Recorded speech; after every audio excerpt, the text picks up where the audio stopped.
I do want to get to the latest here on the war between Israel and Hamas. Israel's Prime Minister is pushing back against reports that a deal has been reached to free dozens of hostages in exchange for a pause in fighting. The Washington Post reported over the weekend that sources had confirmed that Israel, the U.S., and Hamas had reached a tentative agreement to free dozens of women and children that were held hostage in Gaza in exchange for a 5-day pause in fighting. Netanyahu dismissed what he called, quote, a lot of incorrect reports about any imminent agreement, adding that, quote, as of now, there is no deal. I want to talk about all of this, including the latest developments on the war. So let's bring in Mark Chandler, a friend of the show, the director of government relations and professor of practice in the Department of Intelligence and Security Studies at Coastal Carolina University, also a former senior defense intelligence official. Thank you so much, as always, for taking the time to be here this morning. Good morning, Josh. You're quite welcome. Anything I can do to try to help understand this very complicated situation. And I always say it, but there's developments that happen seemingly on an hourly basis here. As far as the reports here that had come out over the weekend saying that there was some sort of deal that had been reached, now we're hearing from Netanyahu saying that that is not the case. I want to get your take on all of that as it is developing. Well, Josh, that's a great way to start, and I think you're spot on. It's a very fluid situation right now.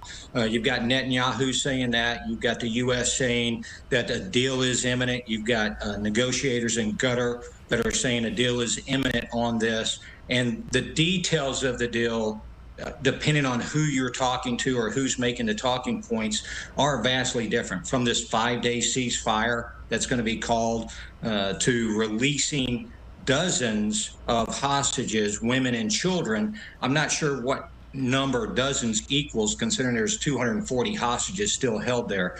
So when you look at that, you look at what Hamas wants as a ceasefire, the length of that, how many Palestinian, including Hamas fighters, are going to be released in this exchange.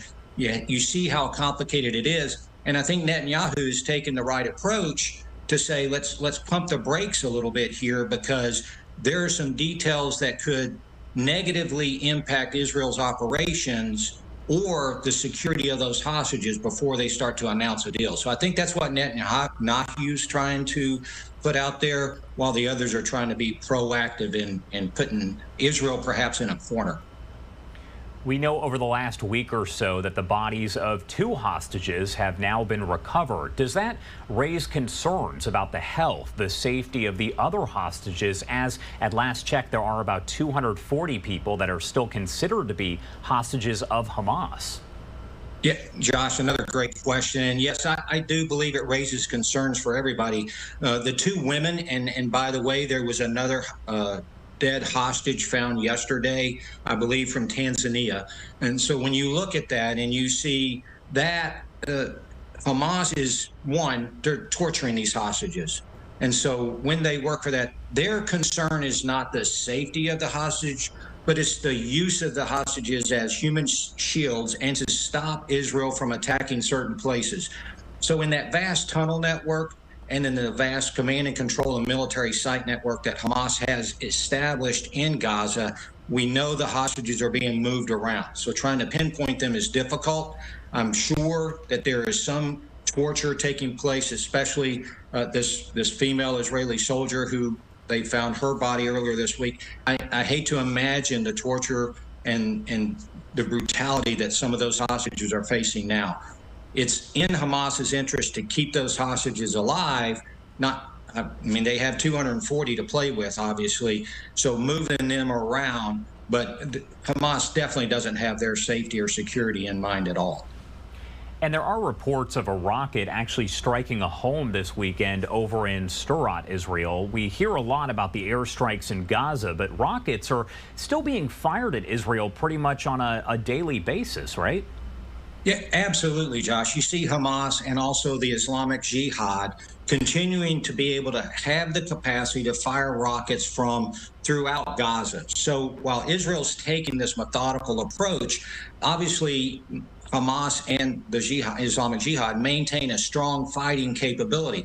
Let's also not forget a little bit about the rockets still coming out of Hezbollah in northern Israel and attacking. So Israel's continuing to be attacked from the north, more precise and hitting the military targets and some civilian targets from the north. So Israel's facing that. But Hamas is a long way from having its military capability destroyed at this time. That's going to continue. You just don't see a lot of that reporting in the press. You see all the negative impact of what Israel might be doing, but not the continued attacks by Hamas, Jihad, and Hezbollah. And that concerns me because you hear all these calls for a ceasefire, but it's more of a one-sided call of let's have Israel stop fighting, but I don't see a lot of calls for Hamas, Jihad, and Hezbollah to stop their fighting as well.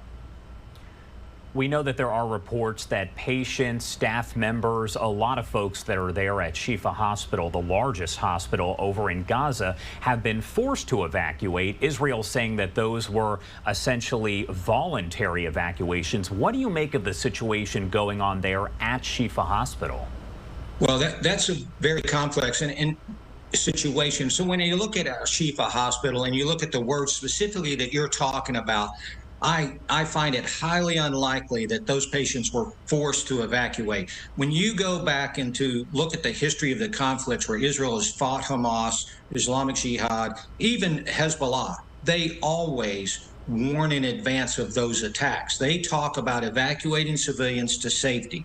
And when we go back, let's just look at last week when the IDF was able to successfully surround the northern part of Gaza City and start to weed out the Hamas fighters. It was only then that Hamas fighting capability in that specific area, and it was a limited area, where the civilians were able to safely evacuate. Hamas doesn't want the civilians evacuated. They want to continue to use them as human shields to their effect. So what I think you saw with Al-Shifa and the evacuation was it was safe for those people to evacuate at that time. Now, there are still some patients that were at a critical stage, if you will, that were unable to evacuate. But I think, and this may sound ironic depending on the news sources you listen to, but Israel is actually more securing the security and safety of those people than Hamas had at that time. And don't forget, Hamas has been fighting from that hospital.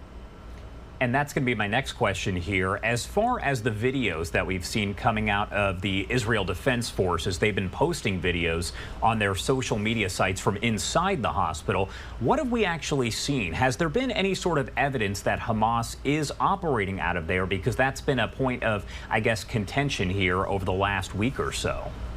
It has been. And again, here, Josh, I'd like to use a little historic context. It is a standard operating procedure for Hamas or even Islamic Jihad, and actually several terrorist organizations the U.S. has fought to use religious sites, medical facilities, hospitals, schools for a base of operation or command and control. And so we know that they do that historically. This week, the United States intelligence community even came out and said that they have evidence that Hamas was using or is using Al-Shifa Hospital as a command and control and military facility. That goes against the law of armed conflict, the Geneva Convention rules there. So what Israel has done, and I think very methodically with an eye to what the world opinion is saying, so they have methodically gone in there, ensured the safety to the best extent at this hospital complex. And just for context, this is not a single building hospital. This is a hospital complex that probably takes up 1 to 2 city blocks with multiple buildings. And so we know that complex tunnel network that Hamas has built over the years runs underneath that area.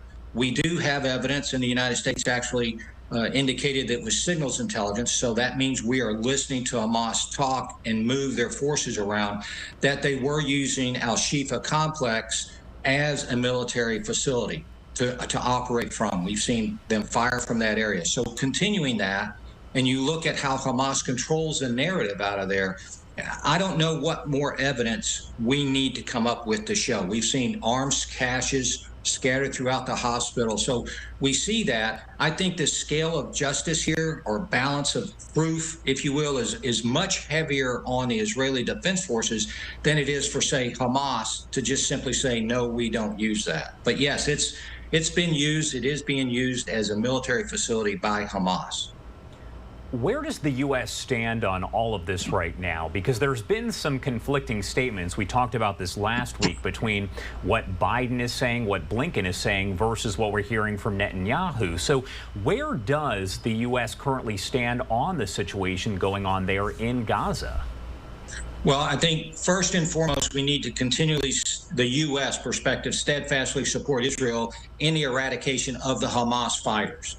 Obviously, Israel's doing the best it can to limit civilian casualties, and I think that's where the U.S. is seeing the pressure from the world public opinion, and even within the confines of the United States, with all these pro-Palestinian protests, not able to separate Hamas fighters from the Palestinian people in that regard. So it's kind of disconcerting there.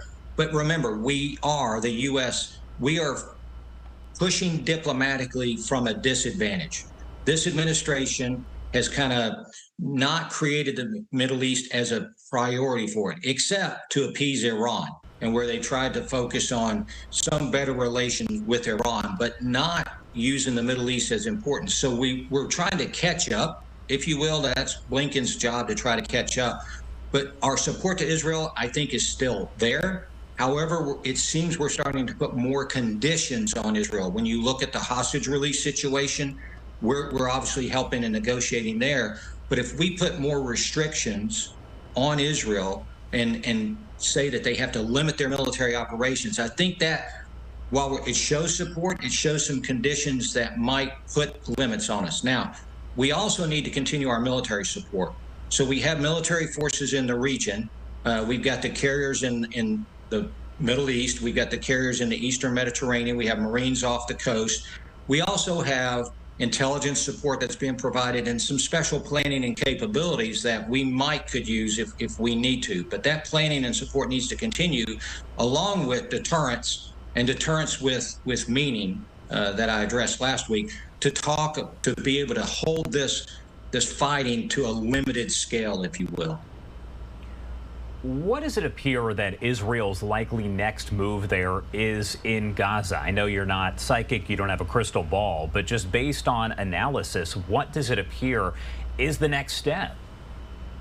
Well, I think what we see is Israel's methodically going through this urban environment. Now fighting in an urban environment is one of the most difficult combat situations you can be in, but Israel seems to be taking a very methodical approach and sealing off areas. It's as if they're trying to isolate Hamas, ensure the safety of the civilians to the extent that Israel can control that, and then push Hamas out of that area. So what you're going to see is, as the northern area gets more isolated and Hamas resistance, and keep in mind, as you talked about early in this interview, Hamas still maintains a strong fighting capability. They're fighting back daily and killing Israeli soldiers. So it's not eliminated. Israel will continue to push that, but you're going to see a push to the south as Hamas intermixes with the civilian population and moves their command and control facilities throughout Gaza. We're talking a 25-mile long stretch of land that's maybe 3 to 7 miles wide. So Hamas will continue to move, and Israel will methodically go in and try to take Hamas out. The best solution would be for Hamas to lay down its arms, since they started this conflict, and stop. All the fighting would stop right at that point, but Hamas doesn't seem willing to do that, as they want to drag this on. And Hamas doesn't care about the civilian casualties. They don't care about the destruction. It's about what they can do to put the world opinion against Israel. And ultimately, their goal still is to remove Israel from the map. So Israel has this approach they have to take, and they're going to have to speed it up, keep the momentum. But it's a conundrum, because you can't speed up these type of operations. So it's a very difficult challenge for Israel at this time. And we are going to get to another topic here in a second, but before we do, is there anything you want to add about the Israel-Hamas war? Well, on the Israel-Hamas war, you have to look at the information warfare, and I've talked about this before, but right now, and we can see it with the Al-Shifa hospital situation, we see it with the casualties, we see it with the hostage situation, and how the public opinion, the information aspect of this being pushed by Hamas, Iran, other Islamic organizations, even Russia, China, are pushing a narrative that is anti-Israeli. And I think the Israelis are kind of fighting, if you will, in that perspective at a disadvantage. So there's more burden of proof, if you will, on Israel. It's almost as if Israel started this fight as opposed to what Hamas did 43 days ago when they had brutally attacked Israeli civilians and took hostages. So we have to keep that in mind, and I believe Israel needs to try to step up its information flow, if you will, to try to balance out that imbalance that we see, especially in social media and in other news agencies. All right, I do want to talk, as I mentioned, about another topic that is making headlines right now, and that is the younger generation circulating Osama bin Laden's letters to America on TikTok, urging people to read them.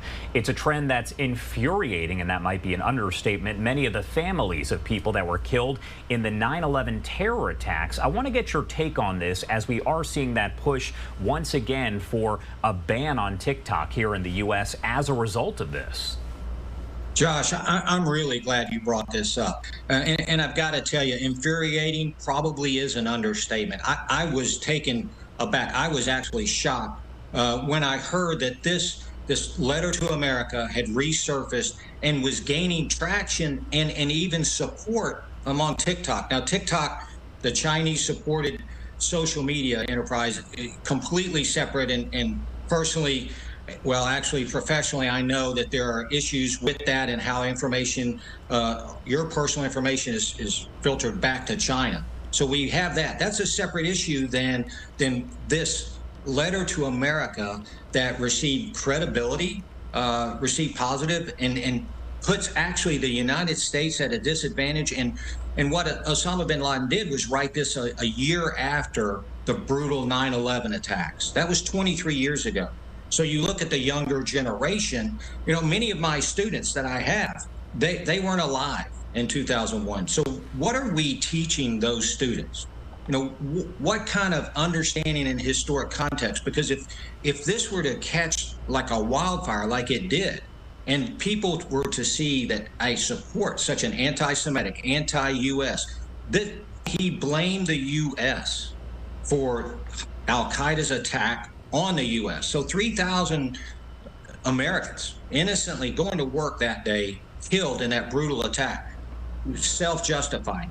He wrote what we call a fatwa, or what Islam calls a fatwa. That's kind of a religious ruling, if you will. And in that, he called for the destruction of Israel. He called for the destruction of the United States. He justified further killing of the United States, of Jews, of any Western religion that was not Islam. And when I say Islam, I'm not characterizing all of Islam together, just his version, his perverted version of Shia Islam in there. And so to endorse that, you either have no knowledge of history or understanding, or I'd have to call you out and say, hey, maybe you're supporting a terrorist idea on this. It was tragic to see how quickly this gained traction. Our education system probably needs to step back a little bit and look at the context in which we're teaching history, and maybe families this week need to sit around and have kind of a hard conversation, because the world out there is a little bit cruel, and sometimes we need to understand that. All right, Mark Chandler, thank you so much, as always, for taking the time to join us and help break down the latest on the war, but also other stories that are making headlines that have a lot of different facets to them. So I do believe that we all appreciate you taking the time to be here. Josh, thank you very much. As always, hopefully I've helped a little bit. I want to wish everyone a happy Thanksgiving week and safe travels.